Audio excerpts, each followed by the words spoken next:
I don't think it hurts sometimes to remember where you came from. They call it 9 to 5, it's never 9 to 5. And what hurts is the steadily diminishing humanity of those fighting to hold jobs they don't want, but fear the alternative worse. People simply empty out. They are bodies with fearful and obedient minds. The color leaves the eye. The voice becomes ugly. And the body, the hair, the fingernails, the shoes, everything does. As a young man, I could not believe that people could give their lives over to these conditions.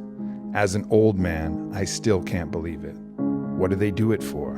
An automobile on monthly payments? Or children? Children who are just going to do the same things that they did? Now in industry, there are vast layoffs. They are laid off by the hundreds of thousands, and their faces are stunned. I put in 35 years. It ain't right. I don't know what to do. They never pay the slaves enough so that they can get free.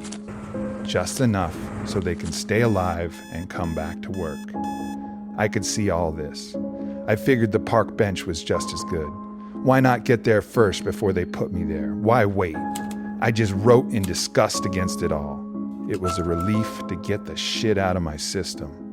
And now that I'm here, a so-called professional writer, after giving the first 50 years away, the luck I finally had in getting out of those places, no matter how long it took, has given me a kind of joy.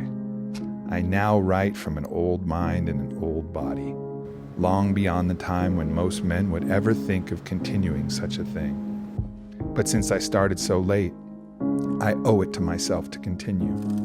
And when the words begin to falter and I must be helped up stairways and I can no longer tell a bluebird from a paperclip, I still feel that something in me is going to remember how I've come through the murder and the mess and the moil to at least a generous way to die.